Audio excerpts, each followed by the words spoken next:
I think it's safe to say that over the first few months of Call of Duty World War II, we were all very underwhelmed by what it truly brought. A game that was marketed and intended to be the one, the game that would return the franchise to boots-on-ground glory that it enjoyed for nearly all of its history. The game was supposed to feature historically accurate, fast-paced gameplay that would be revered by old fans of the franchise, intertwined with the newer mechanics that have been added more recently for newer fans. All in all, this game was supposed to be the revival of Call of Duty, and it underperformed. Sale-wise, it did pretty well. It has over 20 million players on consoles and PC, which is pretty good numbers. But it's very safe to say that this game did not revive the franchise, and maybe even can't revive the franchise. There's just too much in the game's way right now. And, you know, let me be fair to the game, since this man left Sledgehammer after being promoted by Activision. World War II has become a very decent shooter game. I feel like many of the recent changes in the active communication with the community to fix the issues in the game are what they wanted to do the entire time, but, you know, couldn't do because of conflicts of interest. I mean, let's be realistic here. The conflict in interest between the community and Activision/Michael Condrey, they were just way too large. Activision and Michael Condrey really wanted to find more ways to monetize the gameplay and make sure that it looked good for their resumes, which made the gameplay suffer under Michael Condrey because the gameplay was lackluster and orders and challenges were boring, and they didn't give much reward for what you were doing. Since Advanced Warfare, there has been this, you know, one little issue that has torn the entire community apart and has been the single best idea for Activision, and also has been the worst thing implemented for fans in the game's history. Supply drops. These things were littered through gameplay for years, and it caused the game to suffer as a result. See, you know, supply drops aren't really even a terrible thing for the players, it's just the constant push to monetize them that is. Consistently updating the game with new weapons, camos, uniforms, and other things keeps the game fresh for a longer period of time, and it rewards your community with new gameplay options and keeps them coming back to try out newer additions to the game. But when you lock all of this content behind a paywall and basic slot machine tactics, you tend to piss a lot of people off. All the way through Infinite Warfare and Modern Warfare Remastered, this was an issue. However, we're currently facing the best possible system for this that we've ever seen in Call of Duty. People just don't want to admit that. Sure, you can buy supply drops with COD points and, you know, possibly get things before other players, but you can realistically earn weapons and cosmetic variants now. Sledgehammer has stated that instead of changing weapon orders out every once in a while, there will now be new weapon orders every single day. And they're not back-breaking challenges for most players. For instance, I just spent 5,000 credits on a contract from the Quartermaster that calls for getting 225 kills in 2.5 hours of in-game playtime. That's hardly a challenge for a lot of players, and as a result, you get the regular variant of the DLC M38 submachine gun, which is frankly the best variant because it's just the regular gun. There is no camo or anything on it. You can customize it however you want or keep it basic. Having weapons and things locked behind these paywalls is no longer an issue. Not only can you earn new weapons and camos through things like completing basic challenges in the game, like in previous COD games, you can buy contracts to complete with in-game currency, you can easily earn supply drops by completing challenges and getting them that way, you get free supply drops sometimes regardless, or you can just complete free orders from the headquarters, get them that way, and just save up your credits and buy parts of collections that reward you with the weapons. Ironically, a lot of these changes that have benefited the community in this way have been made at around the time of Condrey's departure or after the departure. The new leadership at Sledgehammer has seen the studio go from conflicting interests with the community to finally basing their interests around the community, so they decided to change things up and make the game better.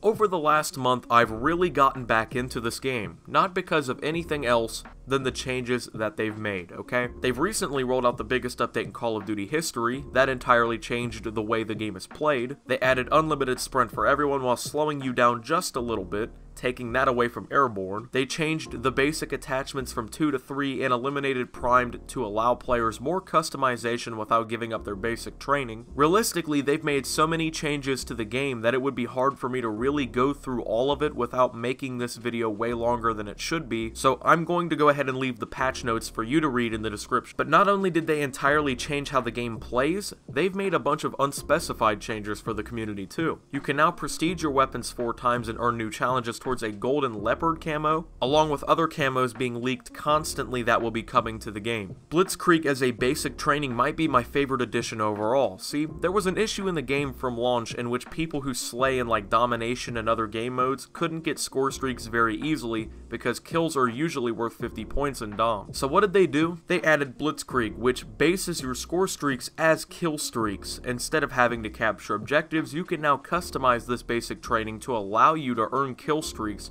which lets slayers do their jobs and earn their streaks. This might upset objective players, but you have to realize that without slayers, it's pretty hard for you to capture objectives unless you can naturally get kills easily. This also entirely benefits esports because, I mean, people literally play Slayer in esports, now they can get their score streaks easier, and they get better, more effective streaks that have added benefits, and you get to select a 4th streak. This rewards players and gives more options in the game. And also, Sledgehammer posted a poll that allows the community to vote on which version of domination they want in the game. 50 points per kill, 75, and the normal 100. It appears that the 100 is going to win easily, which, you know, just proves that we're finally being listened to. They have began to revamp this game entirely based around community feedback. They have made efforts to allow players to obtain DLC without buying supply drops, and have also added things to keep the game fresh along with making changes to game modes based on what we want. Frankly, I already see a lot of COD fans complaining about these changes to the game already, and, you know, let's be honest about this.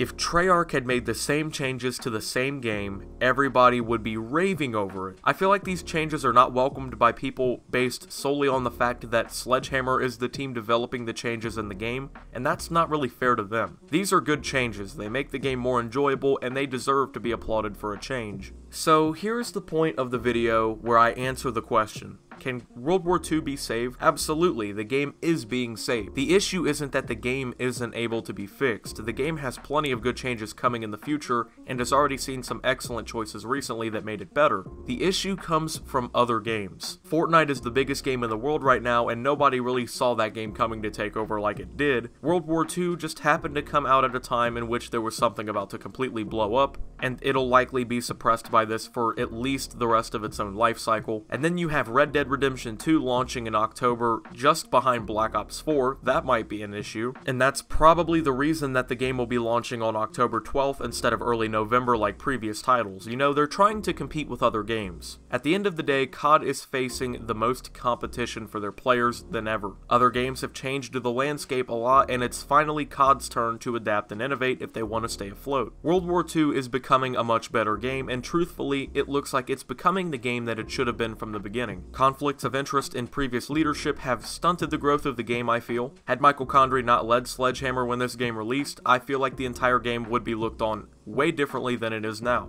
And no, this game won't save the entire franchise. Looking back on it, it was unfair to put that much pressure on the game to begin with. I mean, it's not Modern Warfare 2, it isn't Black Ops 2, and it's not Black Ops 1, you know? It's a good game that is built off of the successes of previous titles, but it was also one that was plagued with issues from the newer titles, and luckily, these are now being fixed with community input. This game easily could be saved and become a decent game, and I think that it will be better over time.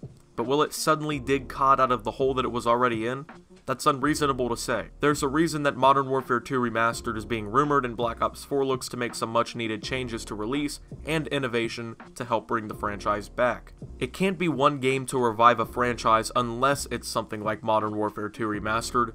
It's gonna have to be several new titles too. If World War II ends up decent, Black Ops 4 meets expectations or, you know, excels past them, and Infinity Ward regains our trust with a good title in 2019, COD will probably have a moment of revival then. Modern Warfare 2 Remastered is not a full-on guarantee, or, you know, at least if it is, we haven't heard anything about it from Activision themselves. This may be due to the community backlash to the rumors that it wasn't going to have any multiplayer. Maybe they're doing what they should have done and holding it back until there's multiplayer and then making the announcement. However, until Black Ops 4 or this announcement, I'm going to be playing World War II pretty actively and watching that game grow into what it should have always been. Thank you guys for watching as always. If you did enjoy, make sure to drop a like and subscribe if you're new around here. Tell me what you think below and follow me on Twitter below for more updates and thoughts. Also, I haven't really been promoting it, but we already have a channel Discord. I noticed that many of you on stream have been asking for this. I hear your feedback on the server being lackluster and, you know, somewhat unenjoyable, and my moderating team and I are looking for your feedback and your membership. We're going to be making some very community-oriented changes there to make it better for everyone, so if you'd like to help make that server better, join in there and give us constructive feedback. We will be doing straw polls based off of what you guys suggest, and then adding that in over time. And until my next video, guys, this is Optimus, signing out.